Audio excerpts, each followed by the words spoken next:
இன்னைக்கு வந்து நம்ம எதுக்காக வந்து அட்டி போட்டிருக்கோம் அப்படின்னா டியூன் பார்ட் 2 அப்படின்னு சொல்லி ஒரு படம் வந்து ரிலீஸ் ஆயிருக்கு. அந்த படத்தை வந்து பார்த்துட்டு வந்திருக்கோம். அந்த படம் பார்க்கலாமா வேணாமான்றது மிகப்பெரிய ஒரு சந்தேகத்துக்குரிய ஒரு விஷயமா இருந்துச்சு. அதுக்கு முன்னாடி வந்து பார்த்தே வந்து நீங்க டியூன் 2 போறேன்னு சொன்னீங்கன்னா பார்க்கலாம், அந்த மாதிரி ஒரு நிலைமையில இருந்தோம். ஒரு பயங்கரமான எக்ஸ்பீரியன்ஸா இருக்கும் இந்த படம் அப்படின்ற மாதிரி எல்லா சைட்ல இருந்து ரிவ்யூஸ் வந்துச்சு. அதனால போய் பார்த்துருவோம், தேட்டர்ல போய் பார்த்துடலாம்னு சொல்லிட்டு இன்னைக்கு காலையில தான் உட்காந்து டியூன் பார்ட் 1 பார்த்துட்டு வந்து டியூன் பார்ட் 2 பார்த்துட்டு அப்படியே சொல்ல வந்து இறங்கிருக்கோம்.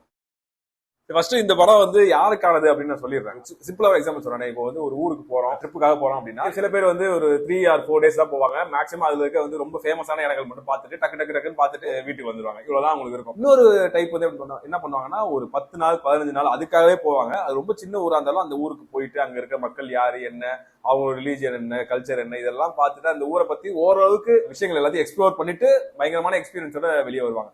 சோ இந்த ரெண்டாவது டைப் ஆஃப் ஆளுங்க இருக்காங்களா, அந்த மாதிரியான ஆட்களுக்கான படம் தான் இந்த படம். இந்த உலகமே வந்து ரொம்ப புதுசான உலகம், புதுசா கிரியேட் பண்ணப்பட்ட ஒரு உலகம். அது நீங்க படத்துக்குள்ள போறப்போ இந்த உலகத்துல நான் என்ன நடக்குதுன்னு நான் பார்க்க போறேன், இவங்க என்ன எக்ஸ்பீரியன்ஸ் எனக்கு கொடுக்குறாங்க அப்படின்ற மைண்ட் செட்டோட உள்ள போனா இந்த படம் பிடிக்கிறதுக்கு சான்ஸ் இருக்கு. அதுலயும் முக்கியமா வந்து இந்த படம் வந்து தியேட்டருக்கான படம் தான். ஏன்னா ஓடிடில சவுண்ட் பார், அந்த சப்வூஃபர் இதெல்லாம் இருந்துச்சு. அதெல்லாம் இருந்துமே பார்ட் 1 பார்த்ததுக்கு பார்ட் 2 பார்த்ததுக்கும் இருக்கிற வித்தியாசம் வந்து பயங்கரமா இருக்கு. இதுதான் வந்து நியூட்ரல் பாயிண்ட். ஃபர்ஸ்ட் வந்து இந்த படத்துல ரொம்ப பிடிச்ச விஷயம் இது நல்லா இருந்துச்சுப்பா அப்படின்ற மாதிரி தான். வேற என்ன விஷயங்கள் இருக்கு நான் ஏதோ சொல்றதுன்னு தெரியல. கதை வந்து உங்களுக்கு ரொம்ப எப்படி சொல்றது, கனெக்டே ஆகாத கதை, இல்ல இது வரைக்கும் கேட்காத கதை மாதிரிலாம் இருக்காது. பேக்ட்ராப் என்னமோ நம்ம நல்லா ரிலேட் ஆகக்கூடிய ஒரு பேக்ட்ராப் தான். ஆனா அந்த வேர்ல்டு இருக்குல்ல, அந்த வேர்ல்டு அவங்க எக்ஸ்ப்ளோர் பண்ணது, அந்த வேர்ல்டை கிரியேட் பண்ணி அதை விஷுவலா ரெப்ரசென்ட் பண்ணது, அதெல்லாம் ரொம்ப நல்லா இருக்கும்.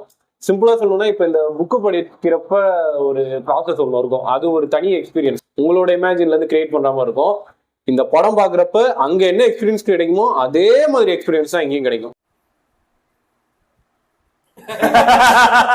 இந்த படத்தை கம்பேர் பண்ணணும்னா இந்த அவதார் வே ஆஃப் வாட்டர் இருக்கப்போ அந்த உலகத்துக்கு ஒரு புதுசா அதுக்குன்னு கிரியேட் பண்ணிருப்பாங்க, நிறைய கிரியேச்சர்ஸ் கிரியேட் பண்ணிருப்பாங்க, அந்த உலகத்தை கிரியேட் பண்ணிருப்பாங்க. கடல் ஓஷன்றது தெரிஞ்சதுதான். அதே மாதிரி இது வந்து அப்படியே டெசர்ட்ல அங்க என்ன விஷயங்கள் அந்த மாதிரி ஈஸியா கனெக்ட் ஆகும். விஷுவலா பாக்குறப்ப சூப்பரான ஒரு படம். பிளஸ் இதுக்குன்னு கிரியேட் பண்ண மியூசிக், தரமான மியூசிக், அது பிஜிஎம்மா இருக்கட்டும். அதே மாதிரி இந்த சவுண்ட் எஃபெக்ட், அந்த வார்ம் வரும்போது இந்த சவுண்ட் எஃபெக்ட், அந்த மண்ணு எல்லாம் வந்துட்டு ஒரு மாதிரி உள்வாங்கும். அந்த எஃபெக்ட் தியேட்டர்லாம் கிடைக்கும், நம்மளே ஃபீல் பண்ண முடியும். அந்த இடத்துல நம்ம இருந்திருந்தா என்னென்ன எக்ஸ்பிரஷன் கொடுத்துருப்போம், என்னென்ன பண்ணிருப்போன்றதெல்லாம் பயங்கரமா காமிச்சிட்டாங்க. அதே மாதிரி நிறைய வைட் ஆங்கிள் ஷாட்ஸ், அது அந்த சைஸ் கம்பேரிசன் இருக்குல்ல, அந்த ஒரு வாமும் த்ரோண்டு மனுஷங்க, அந்த சைஸ் கம்பேரிசன்ஸ், அது மாதிரி பெரிய பெரிய அந்த சிட்டி மாதிரி எல்லாம் இருக்குல்ல, வால் சிட்டி மாதிரி எல்லாம் காமிக்கிறது, அதெல்லாம் சூப்பரா வைட் ஆங்கிள் ஷாட் இருக்கு. இந்த இதுக்காக மியூசிக்காக நிறைய புது புது இன்ஸ்ட்ருமெண்ட் ட்ரை பண்ணாங்களா, மண்ணு வச்சே நிறைய இன்ஸ்ட்ருமெண்ட்ஸ் எல்லாம் ட்ரை பண்ணாங்க. சான்சிமர் வந்து ஹேண்ட்ஸ்னா சும்மாவா, மியூசிக் ஒரு மாதிரி ரொம்ப ரூட்டடா இருந்துச்சு. சரௌண்டிங் இருக்குல்ல, அதோடய மியூசிக் கலந்த மாதிரி இருந்துச்சு, நல்லா இருந்துச்சு. நரேஷன் ரொம்ப பிடிச்சிருந்தது. அதாவது இந்த கதையை எப்படி வேணா கொண்டு போயிருக்கலாம். ஃபர்ஸ்ட் ஒரு டெம்ப்ளேட் மாதிரி, இதான்ப்பா இடம், இதுதான் இந்த கேரக்டர், இதுதான் இதெல்லாம் ஆக போகுதுன்னுலாம் சொல்லியிருக்க மாட்டாங்க. கதை ஒரு ஃப்ளோல போகும். அந்த ஃப்ளோலயே நீங்க கேரக்டர் புரிஞ்சுக்கிறதா இருக்கட்டும், அப்புறம் அந்த லேண்ட்ஸ்கேப்பை புரிஞ்சுக்கிறதா இருக்கட்டும், டிஃப்ரெண்ட் கல்ச்சர் புரிஞ்சுக்கிறது, இது எல்லாமே வரும். அதே மாதிரி கதையில சின்ன சின்ன ஈவெண்ட்ஸ் எல்லாம் இருக்கும். நிறைய ஈவெண்ட்ஸ் வந்து ஓப்பன் எண்டடா இருக்கும். அது வேற ஏதாவது ஒரு இடத்துல வந்து அதை பத்தி ஃபுல்லா சின்ன எக்ஸ்பிளனேஷனோ இல்ல ஃபுல் எக்ஸ்பிளனேஷனோ வரும். தனியா வந்துட்டு படம் என்னதான் ஸ்லோவா இருந்தாலும் இந்த மாதிரி லேகே இல்ல படம். அது ஆக்சுவலா ஆமா, அது ஸ்லோவா போகும். பட் என்ன சொல்றது, அந்த கிரிப்பிங்கா இருக்குன்னு சொல்லுவாங்கல்ல, ஒரு 3 hours கிட்டத்தட்ட 3 hours இந்த படம் நீங்க அப்படியே வேந்து பாத்துக்கிட்டே இருப்பீங்க ஃபுல்லா. நீங்க வந்து துள்ளி குச்சி கை தட்டி ஆகும் அந்த மாதிரி எல்லாம் அவ்வளவா இல்லைனாலுமே ஃபுல் அண்ட் ஃபுல் உங்களுக்கு அந்த கதை, அந்த பிரம்மாண்டம், அதை நீங்க ஆழ்ந்து பாத்துக்கிட்டே இருப்பீங்க. இதோட வந்து ஸ்பாய்லர் இல்லாத இது வந்து முடிஞ்சிருச்சு. இதுக்கப்புறம் வந்து ஸ்பாய்லரோட தான் இது வந்து பேசவே முடியும். இந்த படத்தை எனக்கு எப்படி இருந்துச்சுன்னா, அந்த படம் பாக்கிறதுக்கு முன்னாடியே வந்து தெரிஞ்சிச்சு இது வந்து பயங்கர ஸ்லோவான படம். என்ன போறப்ப நான் என்ன நினைச்சேன், எக்ஸ்ப்ளோர் பண்ணலாம், பொறுமையா பார்க்கலாம், என்ன சொல்றான் பார்ப்போம் அப்படின்ற மாதிரி போனப்பவே எனக்கு வந்து அந்த ஃபர்ஸ்ட் ஒரு 2-3 சீன்லயே எனக்கு வந்து கனெக்ட் ஆயிடுச்சு. ஏன்னா அந்த மூன் நைட் கேரக்டர், அந்த ஹீரோ பேர் என்ன, ஆஸ்கர் ஐசாக், அவரு தான் வந்து ஃபர்ஸ்ட் பார்ட்ல பாத்தீங்க அப்படின்னா ஒரு அந்த ராஜா வந்திருப்பாரு. என்ன அந்த ஐயோ அந்த பார்த்தே நான் படிச்சிருக்கேன். சிம்பிளா சொல்லணும் அப்படின்னா 2 ஹவுஸ் இருக்குது இங்க. அட்ரடிஸ்னு ஒரு ஹவுஸ் இருக்கு, இன்னொன்று பாத்தீங்க அப்படின்னா ஹரக்கனன் ஒரு ஹவுஸ் இருக்கு. அட்ரடிஸ் தான் வந்து ஹீரோட ஹவுஸ், ஹரக்கனன் வந்து வில்லனோட ஹவுஸ். அதுல ஒரு டெஸ்ட் இருக்கு. இவங்க 2 பேரும் கைப்பற்ற நினைக்கிற ஒரு இடம் பேரு பாத்தீங்க அப்படின்னா அராக்கிஸ். இது பாத்தீங்க அப்படின்னா டெசர்ட். இதுதான் வந்து இந்த படத்தோட மெயின் பிளாட், மெயின் பிளேஸ். பயங்கரமான டெசர்ட் இருக்கும். அங்க பாத்தீங்க அப்படின்னா ஸ்பைசஸ் நிறைய இருக்கும். அந்த ஸ்பைசஸ் யார் கண்ட்ரோல்ல எடுக்கிறாங்களோ அவங்கதான் வந்து இந்த உலகத்தையே ஆள முடியும், இந்த பிளானட்டையே ஆள முடியும் அப்படின்ற மாதிரி ஒரு கதை தான். இவங்க 2 பேருக்கும் மேல எம்பரர் ஒருத்தர் இருப்பாரு. அவங்க தான் வந்து இந்த 2 ஹவுஸ்மே வந்து ஆர்டர் கொடுப்பாங்க. சோ அங்க என்ன பிரச்சனையா அமைக்கும், நம்ம ஹீரோட ஹவுஸுக்கு வந்து நம்ம எம்பரர் ஆர்டர் கொடுத்துருவாரு, நீ போய் டெசர்ட்டை ரூல் பண்ணிக்கோ அப்படின்னு ஆர்டர் கொடுத்துருவாரு. வில்லனுக்கு வந்து டென்ஷன் ஆயிடும். நீ எப்படி ஆர்டர் கொடுக்கலாம், நான் தானே ஆண்டுகிட்டு இருந்தேன் அப்படின்ற மாதிரி வில்லனுக்கு டென்ஷன் ஆயிடும். சோ அங்க இருந்தா வந்து இந்த டியூன் 1 வந்து ஆரம்பிக்கும். சோ அதுல எனக்கு அந்த ஆஸ்கர் ஐசக் அவரோட பெர்ஃபார்மன்ஸ் வந்து ஃபர்ஸ்ட் பார்ட்ல எனக்கு பயங்கரமா கனெக்ட் ஆனதே அவரோட இதுதான். அவரோட ஸ்கிரீன் பிரசன்ஸுக்கு அந்த அந்த கேரக்டருக்கு ஏத்த மாதிரி பயங்கர மெஜஸ்டிக்கா இருப்பாரு அவரு. ராயலா இருப்பாரு ஒரு மாதிரி. ஆமா, சமராயிலா இருப்பாரு. அந்த தாடி எல்லாம் வச்சுக்கிட்டு சீனா இருப்பான். அது ஒரு மாதிரி பார்த்தோன்னே பிடிச்சிரும் அந்த கேரக்டர். அதே மாதிரி வில்லன் அவனுமே சூப்பர். வில்லன் டெரிஃபிக்கான வில்லன். ஸ்பைடர்மேனுக்கு ஒரு வில்லன் இருப்பான் தெரியுமா, கிங் பென். கிட்டத்தட்ட அந்த மாதிரி தான். கிங் பென் இன்னும் குண்டா இருந்தா எப்படி இருக்கும் அந்த மாதிரி தான் அவனும் ஒரு மாதிரி பயங்கரமா. பாவம் பட்டிஸ்டா தான் பாவம். பாவப்பட்ட வில்லன். எல்லா இதுலயும் ஒரு மாதிரி பயங்கர ஒரு மூளை இல்லாத ஒரு வில்லன் இருப்பான் தெரியுமா. எப்ப பார்த்தாலும் சண்டைக்கு போயிட்டு அந்த அவெஞ்சர்ஸ்லயும் அப்படிதான் இத்தனோட கத்தி வச்சுட்டு தேனோஸை குத்த போறது. இதுல முக்கியமான விஷயம் என்னன்னா, இந்த 2 படத்துலயுமே ஹாலிவுட்ல இருக்க பெரிய தலைங்கள்லாம் நடிச்சிருப்பாங்க. தேனோஸ் நடிச்சிருப்பாரு, ஃப்ளோரன்ஸ் பக், ஜேசன் மோமோவா. அவர் ஆஸ்கர் ஐசக்குமே பெரிய தலை தான். அதான் ஃபைட் சீன் அந்த மாதிரி மைண்ட் கேம்ஸ் தான் ஃபுல்லா. பொலிட்டிக்கல் கேம் மாதிரி தான் இருக்கும் படம் ஃபுல்லா. அதேதான், அது சூப்பரா கொண்டு போயிருப்பாங்க. ஆக்சுவலா அதான் இவங்க 2 பேருமே அந்த அரகிச ஆள்றதுக்கு ரூல் பண்றதுக்கு விடுவாங்கல்ல, அதுவே ஒரு பொலிட்டிக்கல் கேம் தான். எம்பரருக்கு நம்ம ஆஸ்கர் ஐசாக் மேல பொறாம, இவனை டைரக்டா அடிச்சா நம்மள அடிப்பானுங்கன்ட்டு ஹரக்கணனை தூண்டி விட்டு இவரை போட்டு தலை வச்சிருவான் திருட்டு போய. இந்த விஷயம் வெளியே தெரிஞ்சது அப்படின்னா எம்பரருக்கு பாதிப்பு. இந்த மாதிரி பண்றது வந்து ரொம்ப பெரிய தப்பு. ஹவுஸ் ஆஃப் ஏதோ சம்திங் சொல்லுவாங்களே, கிரேட் ஹவுசஸ். அவங்க வந்துட்டு எம்பரருக்கு கீழே ஒரு 4-5 கிங்டம் இருக்குன்னா ஒவ்வொரு கிங்டம் ஒரு ஹவுசஸ் கண்ட்ரோல் பண்ணுவாங்க. சோ அதாவது ஒருத்தர்கிட்ட ஒவ்வொருத்தவங்க மாட்டிட்டு இருக்காங்க அந்த மாதிரி இருக்கும். இப்ப அரகிஸ் அந்த மக்கள் பாத்தீங்க அப்படின்னா அவங்க ரொம்ப காலமா அந்த டெசர்ட்டுக்கு சம்பந்தப்பட்ட மக்கள், அந்த இடத்துல வாழ்ந்து அதுக்கான அடாப்ட் ஆன மக்கள். அங்க ரொம்ப எல்லாம் வந்து தண்ணியை வந்து உற்பத்தி பண்ணலாம், ரீப்ரொடியூஸ் பண்ணலாம் அப்படின்ற மாதிரிலாம் அதுக்கான மிஷின்ஸ் தயாரிச்சு அதோட பவர் தெரிஞ்சு வாழ மக்கள். அவங்களுக்கு வந்து இப்ப திடீர்னு வெளியே வந்து ஒரு ஆள் வந்து நம்மள வந்து ஆண்டுட்டு போலாம், ஸ்பைசஸ் எல்லாம் எடுக்கிறாங்க அப்படின்ற மாதிரி இருக்கப்ப அவங்களுக்கு ஒரு கடுப்பாகும்.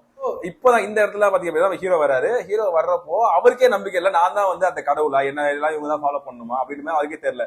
அப்படி இருக்கிறப்ப அவருக்கு வந்து நிறைய கனவுகள் வந்து போகுது. ஒரு சைட்ல பார்த்தா அவரோட லவ் லைஃப்ல வந்து பாதிப்பு வர மாதிரி இருக்கு. இன்னொரு பக்கம் அவரை ஃபாலோ பண்ற மக்களுக்கு வந்து இவராலே பாதிப்பு அப்படின்ற மாதிரி இருக்கு. இது ரெண்டுத்துல அவர் வந்து எதை சூஸ் பண்ண போறாரு. இதனால வந்து இந்த அராக்கிஸ்க்கும் சரி மீதி 2 ஹவுஸுக்கும் என்ன பாதிப்பு வரப்போகுது அப்படின்றத இந்த டியூன் 2 பார்ட்டோட கதை. இந்த கதை சம்பந்தப்பட்ட ஒரு முக்கியமான கேரக்டர் ஒண்ணு இருக்கு, ஹீரோட அம்மா தான். அவங்களுக்கு ஒண்ணு எல்லாம் சரியாயிரும். அது ஆக்சுவலா என்னன்னா, ஹீரோட அம்மா வந்து அவங்க ஒரு கல்ட்டுன்னு சொல்ல முடியாது, அசோசியேஷன் மாதிரி, ஒரு ரிலீஜியஸ் அசோசியேஷன் மாதிரி. அவங்கதான் வந்து இந்த அராக்கிஸ் மக்கள்கிட்ட அவங்களுக்கு வந்து வெளியில இருந்து ஒருத்தன் வருவான், அவன் தான் அவங்களை காப்பாத்துவான்ற ப்ரொபகேண்டா வந்து அவங்கதான் கொண்டு வந்திருப்பாங்க. அது இன்னொரு விஷயம் நான் கவனிச்சேன். அவங்க ஹீரோட ஹவுஸ் இருக்குல்ல, அந்த ஹவுஸ்ல பார்த்தா நம்ம இப்போ இருக்கிற சொசைட்டிக்கு அதுக்கு அப்படியே ஆப்போசிட்டா இருக்கும். இதுல வந்து நம்ம என்ன பண்ணுவோம், ஆண்கள் தான் வந்து அடுத்த வாரிசு, ஆண்கள் தான் வந்து ஜெண்டர்ல கொஞ்சம் பவர் அதிகம், பெண்கள் இப்பதான் முன்னாடி வராங்க அப்படின்னு பார்ப்போம்ல. அதுல எப்படி அப்படின்னா ஒரு பொண்ணு போடுறதா அவளுக்கு தான் நிறைய சக்தி இருக்குது. ஏன்னா அவங்க தான் வந்து அந்த ரெவரண்ட் மதர்ஸா இருப்பாங்க. அவங்க எல்லாமே ஜென்ஸால தாங்க முடியாது. அப்படியே ஆப்போசிட்டா இருக்கு. முக்கியமான பாயிண்ட் என்னதான் கதை வந்து ஃபியூச்சர்ல நடந்தாலும் உங்களுக்கு இப்ப இருக்க இஷ்யூஸ் கூட இப்ப இருக்கிற சிச்சுவேஷன் கூட பயங்கரமா ரிலேட் ஆகும். அது எப்படி இருக்கும்னா, மக்களுக்கு ஒரு நம்பிக்கை இருக்கும், இவர் வருவாருன்ற ஒரு நம்பிக்கை இருக்கும். அவரே வந்து இடே அதெல்லாம் இல்லடா, அப்படி ஒரு விஷயமே இல்லைன்னு சொன்னாலும் அவங்க நம்ப மாட்டாங்க. பாத்தீங்களா, அவரே வந்து அவர் அது இல்லைன்னு சொன்னாருன்னா அந்த அளவுக்கு ஹம்பிளா இருக்காருன்னா அப்ப அவருதான். கதையை தாண்டி எனக்கு அடுத்து ரொம்ப பிடிச்சது வந்து அந்த லேண்ட்ஸ்கேப் அவங்க காட்டின விஷயம் இருக்குல்ல. ஒரு சீன் நல்லா ஞாபகம் இருக்கு. இந்த ஹீரோ அவங்க அம்மா வந்து அந்த மண்ணு மேல ஏறிட்டு இருப்பாங்க, ஏறி அந்த பக்கத்துல எதிரிகள் இறங்கிட்டு இருப்பாங்க. அப்போ வில்லன் சைட்ல இருந்து இவங்க இப்படி மண்ணு மேடு இருக்கும், மண்ணு மேடுக்கு அந்த பக்கம் வந்து நம்ம ஹீரோ அவங்களோட குரூப் இருக்கும். வில்லன்ஸ் வந்து இந்த பக்கம் வந்து ஏறி வந்து அவங்கள பாக்கணும், அதுக்கு ஒரு ஆங்கிள் காமிச்சிருவாங்க. இப்படியே அந்த ஆங்கிள் வைட் ஆங்கிள் இப்படியே போகும், மேல ஏறி இப்படி இறங்கும், நம்மளே ஏறி இறங்குற மாதிரி. இப்படி அவ்வளவு பெருசா பிரம்மாண்டமா இருக்கும். எனக்கு இந்த மாதிரி சீன்ஸ் நிறைய இருக்கும்.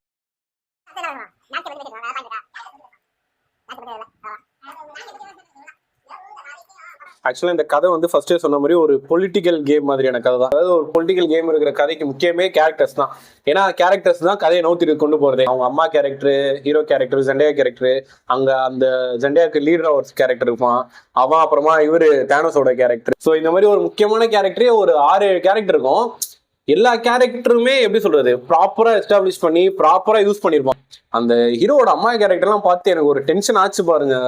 வந்து டென்ஷன் தோணுது. அந்த மதர்ஸ் சொல்லிட்டு ஒண்ணு வரும், அந்த வயசான அதெல்லாம் பார்த்தா அவங்கதான் வந்து இந்த பொலிட்டிக்கல் கேம் ஆடுறதே அவங்கதான். யார் ஆட்சிக்கு வந்தா இந்த நிலமும் இந்த இடமும் நம்ம கண்ட்ரோல்ல இருக்கும்ன்றத முடிவு பண்றதே அவங்கதான். கடைசியில சந்தோஷமா இருந்தது. பேசுவா கடைசியா ஹீரோ அந்த சைலண்ட் அதிர்ந்து போய் உட்கார்ந்த மாதிரி கேரக்டர் எஸ்டாப்ளிஷ்மெண்ட், கேரக்டர் யூஸ் பண்ண ஆக்டர்ஸ், அந்த கேரக்டர் கொடுத்திருக்க ஸ்கோப், இது மூணுமே நல்லா இருக்கும் படத்துல. எனக்கு வந்து இதுல பிடிச்ச கேரக்டர் ஸ்டில்கர் கேரக்டர் தான். ஆமா, அவரோட ஆக்டிங் தான் நேச்சுரலா இருக்கு ரொம்ப. அந்த ஊரு மக்கள் பூர்வக்குடி மக்கள் மாதிரியே இருப்பாரு. அழகா அந்த கடவுள் வணங்குறது அவரோட பெர்ஸ்பெக்டிவ் தான் சொல்றாரு. ஆனா நமக்கு காமெடியா இருக்கும் பாக்குறதுக்கு. ஹீரோட ஆர்க் சூப்பரா இருக்கும். ஃபர்ஸ்ட் பார்ட்ல வந்து அவர் அப்பதான் கம்மிங், அதாவது எப்படி சொல்றது, ஆமெச்சூரா இருப்பாரு. ஒரு இந்த செகண்ட் பார்ட் கிளைமேக்ஸ்ல ஒரு மாதிரி எம்பரரே நடுவு விடுவான் பாருங்க, வெறித்தனமா இருக்கும். ஒரு சீன்ல நடந்து வருவோம், அப்படியே ஒரு 100,000 மக்கள் இருப்பாங்க, நடுவுல நடந்து வருவாரு. அவ்வளவு அந்த கூட்டத்தை காமிச்சிருப்பாங்க டாப் ஆங்கிள் இருந்து. சூப்பரா இருக்கும். ஒரு மாதிரி கூட்டத்துல தனியே இந்த ஆள் மட்டும் நடந்து வந்துட்டு அதிகாரமா பேசுவாங்க. இவங்க எல்லாம் ப்ரே பண்ணிட்டு இருப்பாங்க எல்லாமே. நான் நல்லா பெரிய ஆளு. அந்த எம்பரர்கிட்ட கையை கொடுத்து நிப்பான்ல, எதுவுமே பண்ணாம கால்ல ஒரு அடி அடிச்சு முட்டி போடுறானே, சரியான சீன். அதெல்லாம் எம்பரர் ரொம்ப டம்மியா இருப்பா. அப்படி என்னடா எம்பரர்ன்றீங்க, அதுதான் ஹைலைட். ஆக்சுவலா எம்பரரே வந்து அந்த ரெவரன் மதர்ஸோட ஒரு பப்பட் தான். சோ அந்த மாதிரி என்னதான் இது கதை வந்து ரொம்ப அந்த மாஸ் எலமெண்ட் கமர்ஷியல்லாம் இல்லாட்டியும் இருக்கிற கதைக்குள்ளே அந்த கேரக்டரை வச்சு எவ்வளவு பெரிய மாஸ் கொண்டு வரலாம், அந்த கேரக்டரை எந்த அளவுக்கு டிஃபைன் பண்ணலாம்ன்றது நல்லா இருந்துச்சு. அந்த மாதிரி இருக்கு. வராது இவன் எப்படி பண்றான் பண்றாங்க, நல்லா இருக்கு பாக்கிறதுக்கு. அவ்வளவு அது ஆக்சுவலா நிறைய ஓப்பன் எண்ட் இருந்தாலுமே அந்த கொஸ்டின் வராது. ஓகே, இது ஏதோ ஒரு இடத்துல வரப்போகுதுன்றதுதான் நமக்கு தோணும். அது எப்பயும் பார்ட் 3ல கொண்டு வந்து இதுல பார்ட் 3 இருக்கு. அதுக்கும் ஒரு சில கேரக்டர்ஸ் விட்டு வச்சிருக்காங்க. நம்ம ஹீரோவுக்கு வந்து அவங்க தங்கச்சி பாப்பா வந்து பிறக்க போகுது, அந்த பாப்பா வந்து ஒரு விஷயத்த பண்ண போகுது. அது இல்லாம ஹீரோ அந்த எம்பரரோட பொண்ணு, அவங்க வந்து என்ன விஷயம் பண்ண போறாங்க, நம்ம ஹீரோட லவர் ஜெண்டையா அவங்க என்ன விஷயம் பண்ண போறாங்க, ஹீரோ இதுக்கப்புறம் எப்படி மாற போறாங்க, இதுக்கப்புறம் யாரு வில்லன் ஆர் வில்லி யாரு இதுக்கப்புறம் இருக்க போறாங்க, நெகட்டிவ்னு சொல்லி ஏதாவது சில பாயிண்ட்ஸ் இருக்குன்னா சொல்றதா எப்படி சொல்றேன்னு தெரியல. இந்த படம் வந்து ஜெனரல் ஆடியன்ஸ்க்கு இந்த படம் கொஞ்சம் கஷ்டம் தான். ஏன்னா கொஞ்சம் இன்வால்வ்மெண்ட் தேவைப்படுது இந்த படத்துக்கு. கூட உண்மையா சொன்ன முடியாது. செகண்ட் ஹாஃப்ல ரைட்டா அது முடிய வரப்போ கொஞ்சம் ரைட்டா கட்டு சொல்லிடுச்சு. அதாவது ஒரு 15 to 20 மினிட்ஸ் வந்து ட்ரிம் பண்ணிருக்கலாம், இன்னும் கொஞ்சம் நினைச்சா கொஞ்சம் ஸ்பீட் அப் பண்ணிருக்கலாம். பட் அதை பண்ணாம விட்டாங்க. அதே மாதிரி இந்த வில்லன் கேரக்டர்ஸ் வந்து ரொம்ப பயங்கரமா டாமினேட்டிங்கா இருந்த மாதிரி இல்ல. இந்த பாட்டுல வந்து சைக்கோ வில்லனை காமிச்சிருப்பாங்க. அவன் ஃபர்ஸ்ட் பார்த்தப்போ ஓகே, அது பிளாக் அண்ட் ஒயிட் இதெல்லாம் அதுவுமே சூப்பரா இருந்துச்சு. இந்த பிளாக் அண்ட் ஒயிட் தீம் ஒரு சில சீன்ஸ்ல யூஸ் பண்ணிருப்பாங்க. அந்த உலகத்துக்கு பிளாக் சன்னு சொல்லியிருப்பாங்க. அதாவது நார்மல் செட்டுக்கு பிளாக் சன்னு. சோ அதுக்கு இருக்கிறது எல்லாமே பாத்தீங்கன்னா பிளாக் அண்ட் ஒயிட்ல எல்லாம் அப்படியே வெள்ளேன்னு ஒரு வித்தியாசமா இருக்கும் அந்த சீன்ஸ். இப்படிலாம் காமிச்சிட்டு அந்த வில்லனை அந்த சைக்கோத்தரமா இருப்பான், இவன் வந்து பயங்கரமா இது பண்ணுவான்னு காமிச்சிட்டு அவன் கடைசியா என்ன பண்ணான்னு கேட்டா ஒண்ணே பண்ணல, ஒரே ஒரு ஃபைட் பண்ணா அதுலயே வந்து அவங்க கதையை முடிச்சிருப்பாங்க. கொஞ்சம் அசிங்கப்படுற மாதிரி இருக்கும். செக்சுவலா வல்னரபிள்னு காமிச்சிருவாங்க. அது ரொம்ப இவர் வந்து செம்ம ஸ்ட்ராங்கான கேரக்டர்ன்றதுக்கு அது ஸ்ட்ராங்கான கேரக்டரே கிடையாது. அதுதான் சொல்றேன், அது கதையில முக்கியமான கேரக்டரே கிடையாது. இவரை ஹீரோ அடிக்கிறது வந்துட்டு பெரிய விஷயம் இல்லைன்ற மாதிரி ஆயிடுச்சு. அவருமே வந்துட்டு சரி ஏதோ பண்ணுவாரு தந்திரமா, அதை பண்ண போறான்னு நினைச்சேன். சரி எம்பரர் லைட்டா காவு வாங்கிடுவான்னு நினைச்சேன். தப்புன்னு கழுத்து எடுத்து கீழே உண்டு. காலில் விழுகுது வேற தந்திரமா. சரி இந்த காரியத்தை சாதிக்கிறதுக்காக நான் வந்து பண்றேன், அது வரைக்கும் சும்மா இப்போதைக்கு ஒன்றை காலில் விழுற அடுத்து நான் தாண்டி அப்படின்ற மாதிரி இருக்குல்ல, அது இல்ல சரண் அடிச்சுட்டாரு. அது மேபி அந்த எம்பரர் கேரக்டரா, ஏன்னா அடுத்த பாட்டுல எம்பரரோட பொண்ணு தானே லீடா வரப்போகுது. மேபி அதை பெருசா காட்டுறதுக்காக வேணா இருக்கும். அது ஆக்சுவலா இந்த கேம் ஆஃப் த்ரோன்ஸ் பார்த்தவங்களுக்கு இது நல்லா ரிலேட் ஆகும். அதுலயும் இதே மாதிரி சீக்வன்ஸ் இருக்கும், இதே மாதிரி கேரக்டர் பிளே. டிராகனை கண்ட்ரோல் எடுக்கிறதுலாம் எனக்கு லிட்டரலா அந்த கேம் ஆஃப் த்ரோன்ஸ் மாதிரி இருந்துச்சு. எந்த டிராகன்? வாம். அதுல டிராகனை கண்ட்ரோல், இந்த வாம் வந்துட்டு கண்ட்ரோல் எடுத்து அதை யூஸ் பண்ணி இது பண்ணுவார்ல, அட்டாக் பண்ணுவார்ல அந்த இவரோட எம்பரரோட ஆர்மிலாம். அதெல்லாம் சூப்பரா இருந்துச்சு. எனக்கு அந்த கேம் ஆஃப் த்ரோன்ஸோட அந்த இதை நினைச்சேன். டிராகனை யூஸ் பண்ணி நெருப்பு விட்டுல எப்ப பார்த்தேன் இல்ல பார்த்தேன். ஸோ இதான் இந்த விஷயங்கள்லாம் வந்து எங்களுக்கு வந்து பாசிட்டிவாக நெகட்டிவாக தெரிஞ்சது இந்த படத்தை பற்றி. ஸோ நீங்கள் வந்து இந்த படத்துக்கு போயிருந்தீங்க அப்படின்னா உங்களோட கமெண்ட்ஸ் என்ன, உங்களுக்கு எது பிடிச்சிருக்கு, உங்களோட எக்ஸ்பீரியன்ஸ் எப்படின்னு சொல்லுங்க. இதே மாதிரி இன்னொரு அற்புதமான வீடியோவோட நாங்கள் வந்து உங்களோட மீட் பண்ணுறோம். 2வது வணக்கம்.